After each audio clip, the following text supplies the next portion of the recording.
Some English dubs of anime are looked down upon for how they fail to capture the spirit of the original, be it through awkwardly written dialogue, stilted performances, or all of the above. Eating lunch together is so much fun, I like it. She can be pretty weird sometimes. However, there are some that are enjoyed in spite of their flaws, due to their unintentional charm.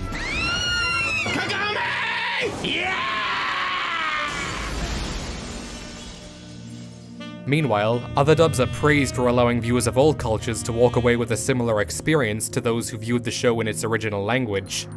Let a man walk alone. Let him commit no sin. Let him have few wishes. Like an elephant in the forest. Think of a big black man chasing you! And then there's ghost stories. Well, he's not racist. ADV's dub of the supernatural horror anime originally known as学校の怪談has become something of an industry legend. According to some of the show's American actors, the series had done so poorly in Japan to the point that producers wanted to recover as many sales as possible, apparently allowing the dub team to do whatever they could in order to accomplish that end. Mom, what's going on? Come rub my nipples. Excuse me? Do you have any books written by black people? Yeah. If you do, I'll suck you out for a Scooby snack. So, instead of an atmospheric mystery show aimed at kids, we got an offensive comedy that in no way suited a younger audience. You see, kids, the boy bunny has a thing called a penis, and he puts that into the girl bunny's vagina. Oh wow, I can't even comprehend how inappropriate this is.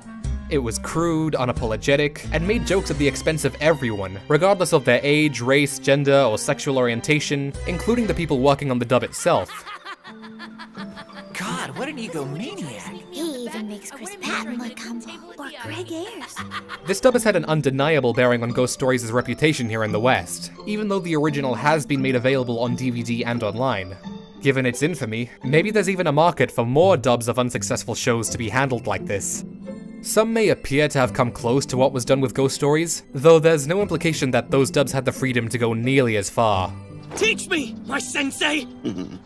Teach you, I shall. But not every anime coming out is gonna be stellar anyway, so why waste the opportunity? We're sure there are people in the dubbing industry who would love to have this level of creative freedom more often, but the situation that led to Ghost Stories' alleged failure in Japan is a bit more complicated than simply, it performed badly. In fact, there's evidence to suggest it had a very strong following, which makes the discussion surrounding the dub's treatment of the original material more subjective.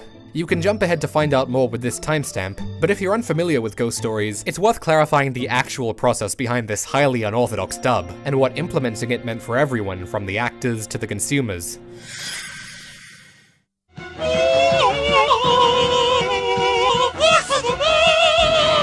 Now, this likely isn't the only instance of a foreign dub deliberately changing the overall appeal of a show to be more comedic and self-aware. But many fans have referred to Ghost Stories as an official abridged anime, though that might imply more creative control than what was actually the case. We couldn't change the names of any of the characters. We couldn't change the names of the ghosts because they're all based on real Japanese ghost legends or Chinese ghost legends in some cases. We could not change how that ghost was killed. So like if it was killed by rubbing up sticks together and chanting a magical phrase, that's the way we had to kill it. That being said, we could change the magical phrase, and we couldn't change the meaning of that episode. That being said, we were allowed to make any raunchy, or else weird joke we wanted to. All of these can be speculated to pertain to the cultural significance of the Japanese language, and the spirit the source material was taking influence from. Run, Satsuki! Run from yet another Japanese horror movie knockoff! Run! I know. We've done The Ring like 4 or 5 times. English dubs of select anime franchises have a history of altering, censoring, or dumbing down material for the sake of appealing to a wider Western audience. However, it's very easy to single out Ghost Stories as a unique entity even among those examples.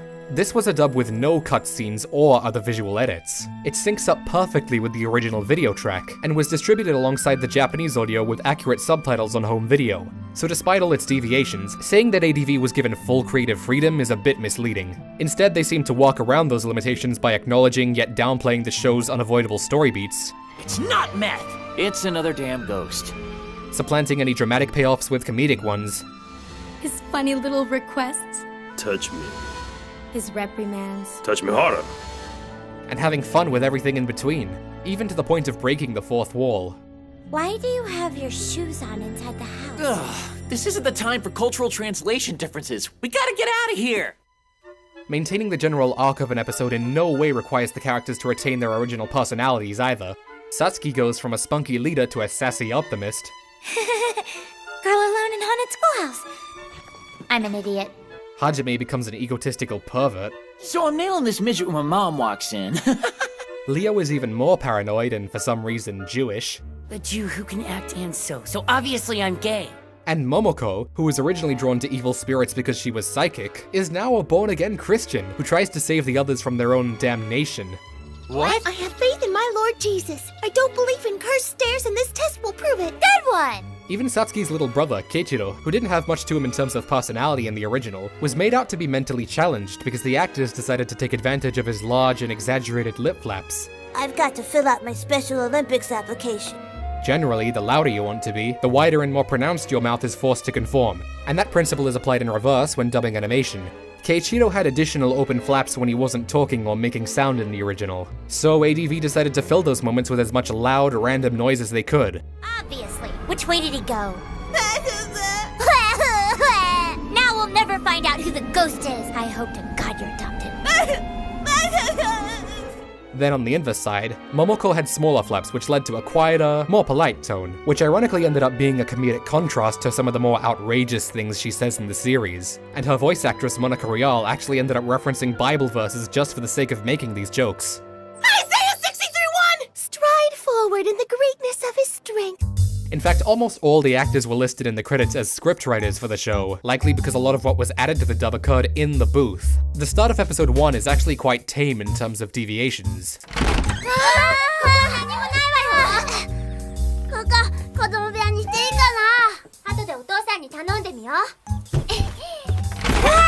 All ready for us to move in! Hey! You think it's okay if we make this our game room? Well, let's ask Dad about it later. However, it's implied that the script became more ad-libbed as it went on, so long as everything could fit within those aforementioned lip flaps, as that's often the standard most dubs try to meet, even though there are some exceptions. Oh my god, what the hell's happening here? These are the fastest lip flaps I've ever had to sing! In Japan, anime voice acting is typically done in group sessions, where everyone present for a scene will bounce off each other in real time, but English dubs will usually record one person in the booth at a time, no matter how many actors are needed for the scene. The first actor performs around the Japanese performances, while every follow-up actor plays off the parts that were dubbed before them, and so on. This means that earlier actors can record joke takes, or bombs, alongside their professional ones, with the director's permission of course, solely for the purpose of catching the next actors off guard. Thing is, I might look your way accidentally after scoring another point.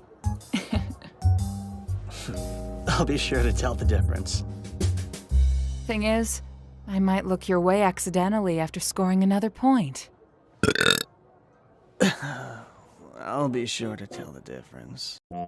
Most of these bombs would never make it into the final product outside a blooper reel, and sadly even those have been on the decline for home releases recently. But this approach was arguably the basis for some of the show's humorous back and forths. I want a huge allowance in breasts when I get older. And when I get older, I want to fondle said breasts. I pray that all my friends will become born-again Christians. According to Monica, each actor would do their best to be the first person to record for a scene, because that way they could be the one to set up the joke, and everyone who came in afterwards would need to go along with it, either playing the straight man, or trying to take the joke as far as possible within the confines of the scene. What? While this constant need to one-up each other led to some jokes that were definitely dated upon arrival, others are still making the online rounds today.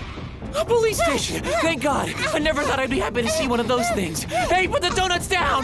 Drop the Krispy Kreme Serpico! We need your help Did you here! my house look like my father and my brother after 9 months or Yeah, Comedy is subjective, but it's hard not to admire the synergy these actors have for one another, as they're given this once-in-a-lifetime opportunity. However, in spite of all this, I can't help but wonder what Japanese viewers who grew up with ghost stories feel about all this. Are they happy that the show garnered even more popularity in the West at all? Do they feel betrayed because it's impossible for them to share a similar experience of the show with people who have only seen the dub? For those watching this on YouTube, our own videos on English dubs sometimes get uploaded to Nico Nico Doga with Japanese subtitles kindly provided by Ehoba, links in the description. For an audience that doesn't require localization to consume anime, I imagine that some things, like the Dragon Ball dub's incredibly convoluted history, would seem a bit strange. Likewise, we also have Ahoba to thank for transcribing a great deal of information regarding Ghost Stories' presence in Japan, so now hopefully our non-Japanese viewers can understand the show from a perspective that they're not familiar with. According to Anikore, a famous website that ranks all animated TV shows, OVAs, and films that aired in Japan, Ghost Stories was ranked 21 out of everything that aired in the year 2000, beating the likes of Digimon Adventure 2. On an old anime database website called Sakuhin Database, which has a weighted score system, Ghost Stories is number 1 of 2000 anime, putting it higher than Fooly Cooly. It was frequently discussed on popular message boards including 2chan, which at the time allowed anime fans to do real-time chats on TV shows. Not only did Ghost Stories apparently generate some of the highest traffic levels towards those threads, but the real-time commentary of the show had gotten so popular to the point where they needed to be moved to another site due to issues caused by that high traffic. By most accounts, the show was far from a critical failure, but despite all this investment, Ghost Stories appeared to have come out at the wrong place at the wrong time. Ghost Stories was one of the last children's shows to air on primetime at 7:30 following Ojamajo Doremi, as part of Fuji TV's new children's shows lineup, despite the fact that much of its fanbase seemed to be comprised of older otaku. Not only was Momoko considered a candidate for the best girl of the season, but some of the show's highest ranking episodes on the network were apparently during the ones that had the most panty shots. 俺青山はじめうちの学校に転校してくるんだろ。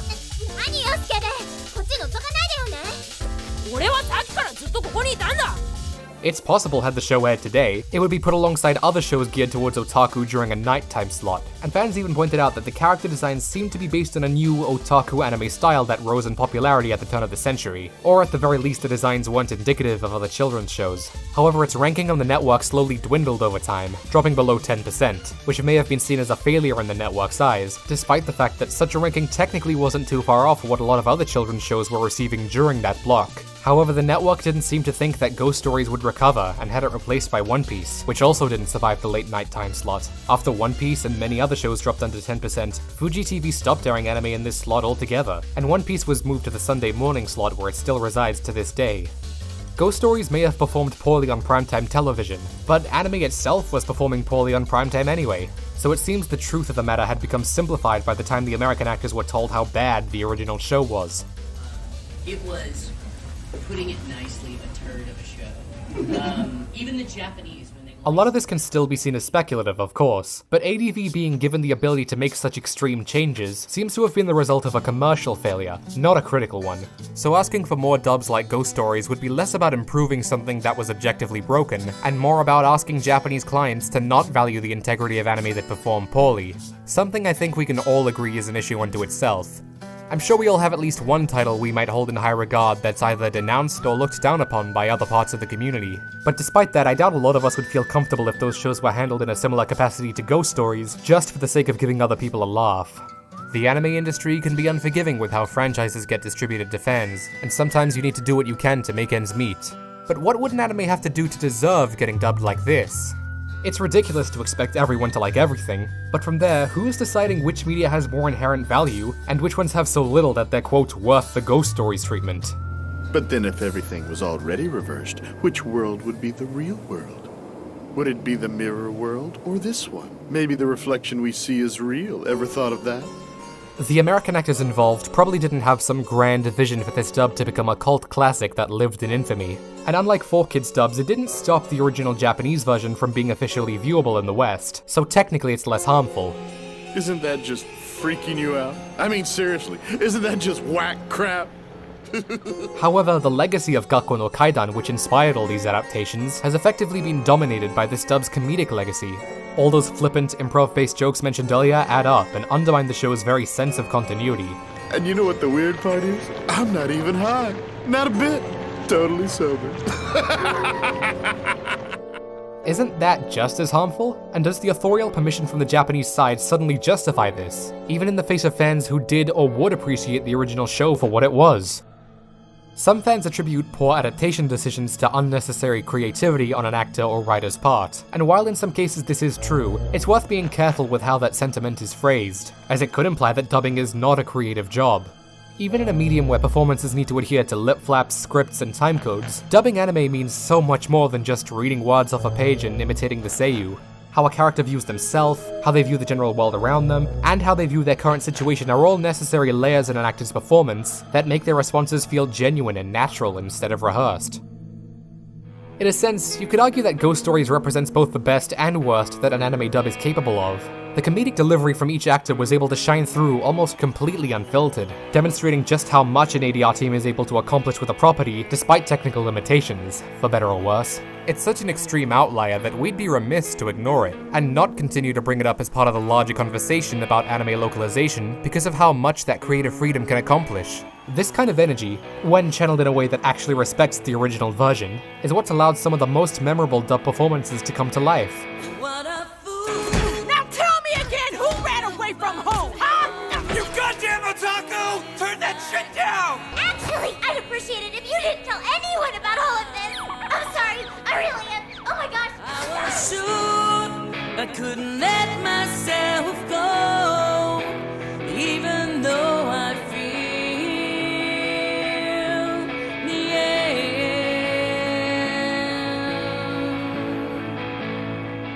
For one reason or another, there will never be a shortage of bad dubs no matter the decade. But if the other anime dubs that came out around the same time that Ghost Stories did are anything to go by, it's that respectful adaptations can help shows find a dedicated home in other regions, because they worked hard to properly adapt the spirit of what made those shows work in the first place, even if they weren't one-for-one adaptations. And we're still feeling the effects of dubs like that even to this day. Bang! While Ghost Stories threw the original context aside, that doesn't mean it wasn't creating its own context, which many viewers were no doubt entertained by. However, it's hard to deny that it's also become alien to the concept of what should be considered an appropriate adaptation and complement to the original, to the point where people who watch the dub and people who watch the sub can no longer come together as fans of the same story. This is something that veteran ADR directors like Mike McFarland and Taliesin Jaffe see as incredibly important. And while Ghost Stories probably wouldn't have been as popular if it was given this treatment, was this an adequate price to pay in making it so that anime fans are no longer on the same page? Maybe it's a good thing that there haven't been more dubs like Ghost Stories so far. And we're not just saying that because it's becoming harder to get away with the type of shock humor the dub capitalized on, even if there's certainly a discussion to be had there. In an ideal world, we'd probably have more situations like Super Milk-chan, which got 2 dubs for 2 different purposes. You dumbass! Don't make me laugh too much. Anyway, take a look at this.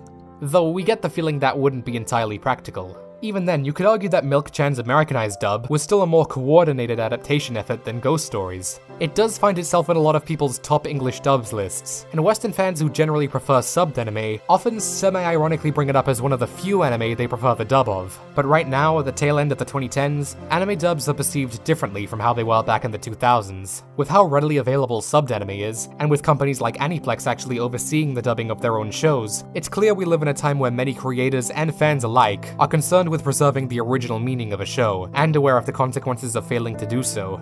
We're not saying a dub like Ghost Stories will never happen again, because we can't predict the future. Though it'll likely be for a series that wasn't in high demand to get a dub, and it would probably happen well after said series had ended. But if there ever is a Ghost Stories 2.0, the two of us will at the bare minimum be very, very curious to see how it'll be received this time. But what do you guys think? Would you like to see more dubs like Ghost Stories? If so, which titles do you think should get that treatment? Let us know down below, and once again, huge thanks to Ahoba for sending us this information, which is linked in the description, and Marissa Lenti for once again fact-checking this video. We'd also like to thank her alongside our other patrons, including Reagan Carriere, Ryan Rodriguez, Seth Phillips, Brandon, JR Pictures, Unknown Secret 1000, and everyone else supporting us. There's gonna be some renovating going on Eric's end, so I might be narrating the next few videos. Sorry about all the audio inconsistencies in this one. There's closed captions available if it's too much of a bother. This has been the Cartoon Cypher, and until next time.